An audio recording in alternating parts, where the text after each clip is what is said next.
ইংরেজি খবর ঢাকা কেন্দ্র থেকে রিলে করে শোনানো হলো। বাংলাদেশ বেতার সিলেট। এবারে শুনুন আমাদের স্থানীয় খবর। আসসালামু আলাইকুম। আজ রবিবার 14ই আষাঢ় 12ই মহররম 28শে জুন। বাংলাদেশ বেতার সিলেট সংবাদ পড়ছি শ্যামলী দাস। দেশব্যাপী ভিটামিন এ ক্যাপসুল ক্যাম্পেইন শুরু হচ্ছে আজ। অন্ধত্ব প্রতিরোধ ও শিশুদের পুষ্টিহীনতা দূরীকরণের লক্ষ্যে আয়োজিত এই ক্যাম্পেইন সকাল 8টা থেকে চলবে বিকেল 4টা পর্যন্ত। এদিন 6 মাস থেকে 59 মাস বয়সী 2,35,00,000-এর বেশি শিশুকে ভিটামিন এ ক্যাপসুল খাওয়ানো হবে।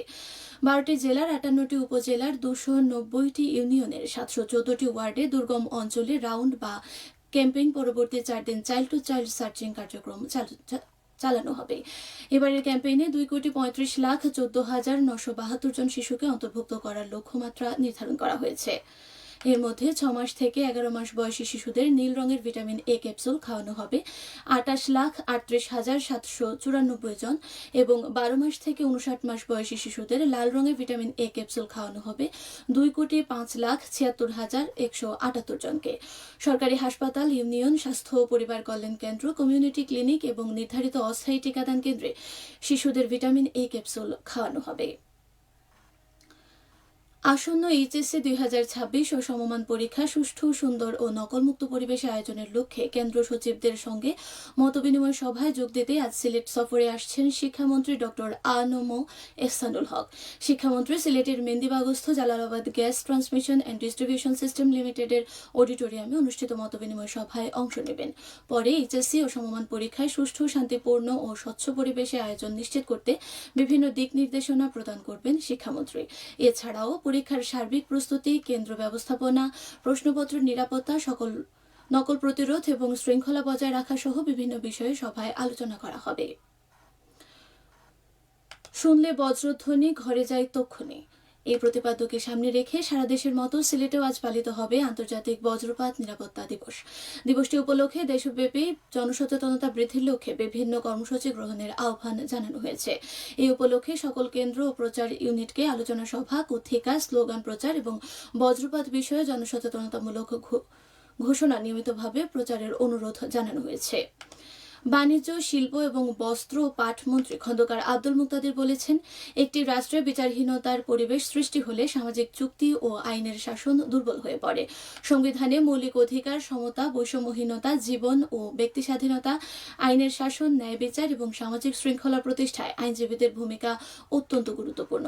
তিনি বলেন, মত প্রকাশের স্বাধীনতা সহ নাগরিক অধিকার বাস্তবায়নে আইনজীবীরা অগ্রণী ভূমিকা পালন করেন। তিনি গতকাল সিলেট জেলা আইনজীবী সমিতির নবীনবরণ অনুষ্ঠানে প্রধান অতিথির বক্তব্যে এসব কথা বলেন। বাংলাদেশের বিচার বিভাগ ও আইনজীবী সমাজের রয়েছে গৌরবোজ্জ্বল ঐতিহ্য। স্বাধীনতার পর থেকে বিভিন্ন প্রতিকূল সময়ে বহু বিচারপতি ও আইনজীবী ব্যক্তিগত ও পেশাগত ঝুঁকি নিয়েও আইনের শাসন ও ন্যায় বিচার সমুন্নত রাখতে দৃঢ় ভূমিকা পালন করেছেন। সিলেট জেলা আইনজীবী সমিতির জন্য নতুন ভবন নির্মাণের পাশাপাশি আইনজীবীদের পেশাগত দক্ষতা বৃদ্ধির লক্ষ্যে একটি আধুনিক ও নিয়মিত প্রশিক্ষণ ব্যবস্থা গড়ে তোলা প্রয়োজন।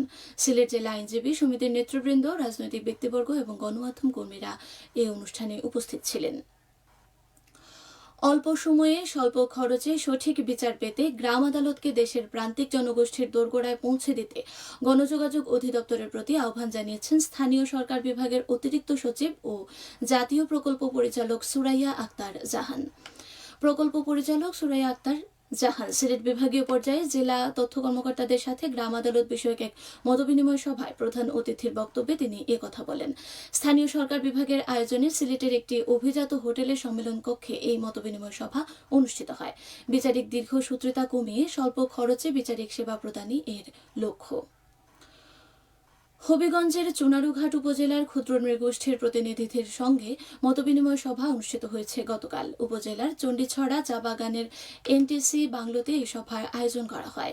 সভায় প্রধান অতিথি হিসেবে উপস্থিত ছিলেন ন্যাশনাল টি কোম্পানি এনটিসি এর পরিচালক সালেহ উদ্দিন। সভায় ক্ষুদ্র নৃগোষ্ঠীর প্রতিনিধিরা তাদের দীর্ঘদিনের নানা সমস্যা তুলে ধরেন এবং বিষয়গুলো গুরুত্বের সঙ্গে বিবেচনা করে সমাধানের জন্য আশ্বাস দেন। এতে স্থানীয় গণ্যমান্য ব্যক্তিবর্গ এবং বিভিন্ন শ্রেণী পেশার মানুষ উপস্থিত ছিলেন। এবারে শুনুন কৃষি সংবাদ। গোলাপগঞ্জে কৃষি প্রণোদনা কর্মসূচির আওতায় কৃষকদের মধ্যে বিনামূল্যে গ্রীষ্মকালীন পেঁয়াজ, হাইব্রিড মরিচ, আমন ধান, সবজির বীজ, গাছের চারা এবং সার বিতরণ করা হয়েছে গতকাল। উপজেলা কৃষি পুনর্বাসন ও বাস্তবায়ন কমিটির উদ্যোগে বিতরণ কার্যক্রম অনুষ্ঠিত হয়। এতে প্রধান অতিথি হিসেবে উপস্থিত ছিলেন গোলাপগঞ্জ উপজেলা নির্বাহী কর্মকর্তা মোহাম্মদ রফিকুল ইসলাম। কৃষি উৎপাদন বৃদ্ধি, ফসলের বহুমুখীকরণ এবং কৃষকদের আর্থিকভাবে স্বাবলম্বী করতে সরকারের কৃষি প্রণোদনা কর্মসূচি গুরুত্বপূর্ণ ভূমিকা রাখছে। সবশেষে আবহাওয়া। আজ বেলা 1টা পর্যন্ত পূর্বাভাসে বলা হয়েছে, সিলেট ও পার্শ্ববর্তী এলাকায় দক্ষিণ পূর্ব দিক থেকে অস্থায়ীভাবে ঘন্টায় সর্বোচ্চ 60 কিলোমিটার বেগে ঝড়ো হাওয়া বয়ে যেতে পারে। সেই সঙ্গে হতে পারে বৃষ্টি অথবা বজ্রসহ বৃষ্টিপাত। এসব এলাকায় নদীবন্দর সমূহকে 1 নম্বর সতর্কতা সংকেত দেখিয়ে যেতে বলা হয়েছে। আজ সিলেটে সূর্যোদয় হয়েছে 5টা 3 এবং সূর্য অস্ত যাবে সন্ধে 6টা 46। সংবাদ শেষ হলো। পরবর্তী স্থানীয় সংবাদ প্রচারিত হবে দুপুর 1টা 5।